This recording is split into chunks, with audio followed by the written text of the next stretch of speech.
Hello, everybody, and welcome to today's episode of RISEUP Sparks, little bites of big information that ignite transformation in your world. Today's Spark is brought to you by RISEUP Phoenix Trauma and Crisis Institute and Battle to Be 501c3 nonprofit organization serving those who serve country and community. I'm your host, Krista Fee, and I'm a trauma psychologist, master relationship coach, consultant, author, and keynote speaker.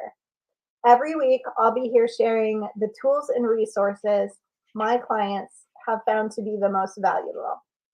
So today we're going to talk about what energy do you bring to relationships and what energy does a healthy relationship have?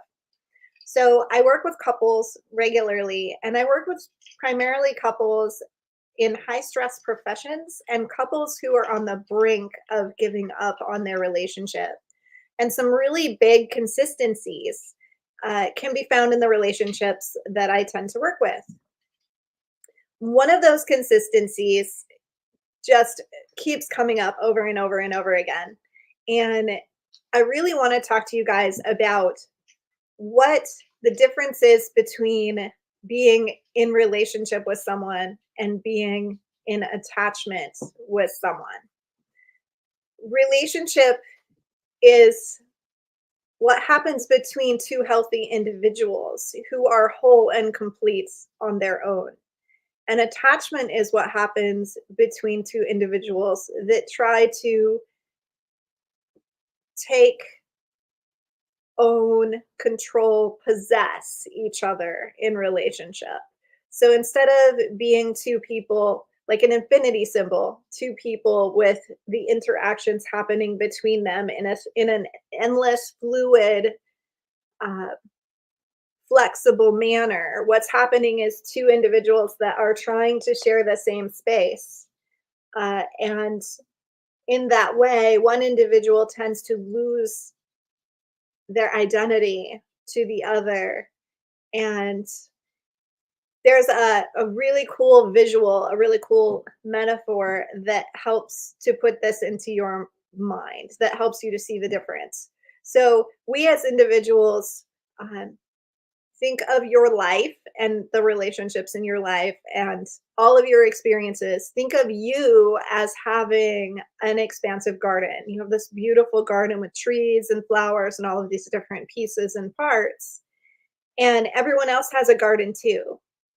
And you are a butterfly or a hummingbird or something like that. You're a creature that can be present in your own garden, but you can also be present in another person's garden.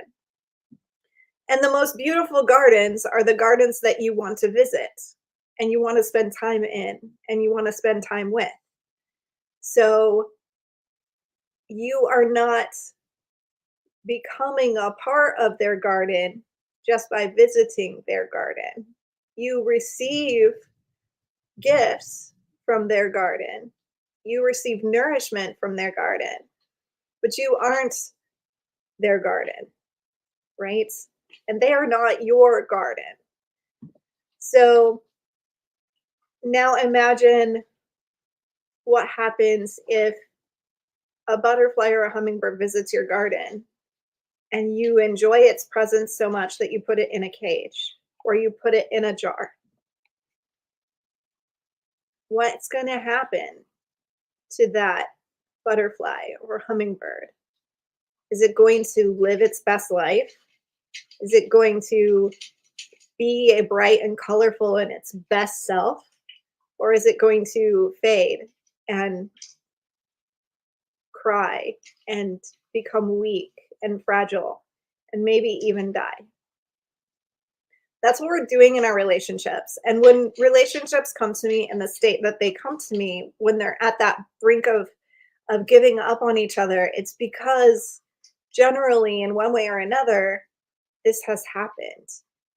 We have a picture where a partner is dying, essentially. They are not their best self anymore. They're unable to express fully their wants, needs, and desires. They feel unsafe. They feel unseen, unwanted, unheard, unloved, all of these things. And it's because there's a failure in the relationship somewhere to recognize the importance of being whole and healthy individuals first in relationship with each other and connecting with each other and sharing with each other, that this catastrophe occurs. So I want you to think about, what energy are you bringing to the relationships in your life? What energy are you bringing to your significant other relationship? And this does apply to every relationship. But right now, let's talk about our partner, our loved one. Are you coming from a place of need and desperation? Do you hear the words coming out of your mouth? I need this. I need you to love me the way I need to be loved. I need you to behave the way I need you to behave. Or are you coming to the relationship from a place of sharing, which is joyful? Are you coming at it from a place of, I'm fine on my own, but I would really like to experience these things with someone else by my side? Are you coming at it from a place of curiosity? Do you really want to know the other person's experience? Do you really want to connect with the other person's joy, with the other person's fear, with the other person's sorrow? Do you want to experience that alongside them? Are you coming at the relationship from a place of control? Are you putting them in a box, in a cage? Are you telling them they can't do things? And this often comes into play. You can't talk to other women. You can't be around other women. You can't have friends that are women or men, whatever that looks like. You can't get a phone message or Facebook friend or anything like that, because that threatens my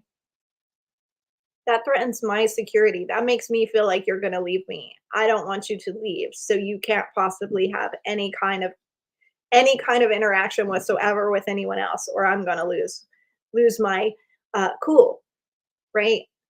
And this is the person who is looking at their partner's phone messages, tracking them on Life 360, um, literally stalking their partner because they need to know where they're at every second of the day, because they're so afraid of losing that partner that they have to control their behavior.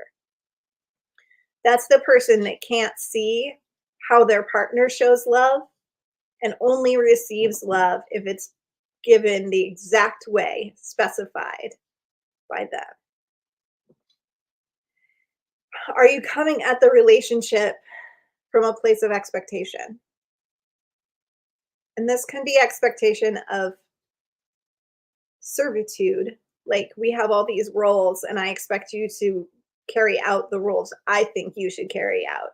A wife looks like this to me. A husband looks like this to me. And if you deviate from that role expectation, I'm going to tell you that you're wrong. I'm going to tell you that you're not good enough. I'm going to tell you that you're failing to do what I expect you to do.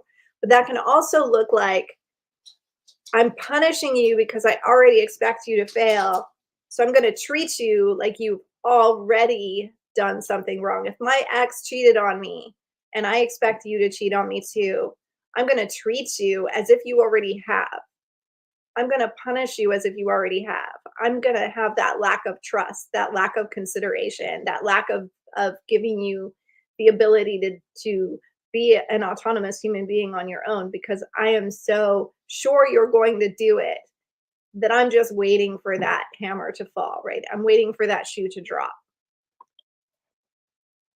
Are you coming from a place of resisting, of pushing away the person that's trying to get to know you, of hiding who you are, your authentic self, of pretending, of being a chameleon, trying to give them a particular person that isn't you? Are you, or are you truly connecting with who they are on a core level? What do you think the outcomes are to those different statements? Do you want to be in a relationship that is coming from a place of need and desperation and control and expectation and resistance? Or do you want to come from a place of sharing and allowing and flowing and connecting? Which of those sounds the most appealing to you? That seems pretty obvious, right? So why? Why are we doing this to ourselves? Why are we torturing ourselves by treating our relationships the way that we are? By having the behavior patterns, the thought patterns, the insecurities so present in our relationships that we forget to be curious, we forget to be open, we forget to connect with our partners. And this is the end result. We're looking at statistics where over 80% of marriages are struggling. There's over a 50% divorce rate in the United States, and it is rising. So in first responder relationships, those statistics are thought to be as close to 80% divorce rates. It's hard to calculate because there are so many repeat marriages in first responder families. It's not uncommon for someone to have 4 or 5 or 6 failed marriages in a first responder family.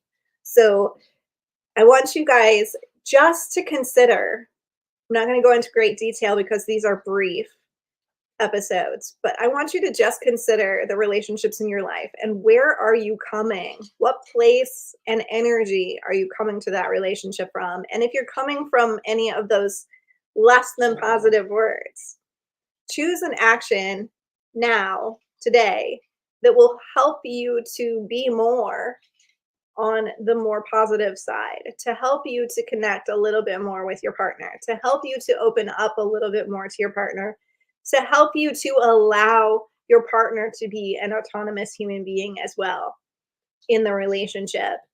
Come at your relationships from curiosity, sharing, allowing, flowing, and connecting more often. And you will find that your relationships will be bright and colorful and joyful, and they blossom much more freely. So thank you for being with me today on this RISEUP Sparks episode, brought to you by Mckays Automotive of the Woodlands and RISEUP Phoenix Trauma and Crisis Institute, and Battle to Be 501c3 nonprofit organization serving those who serve country and community.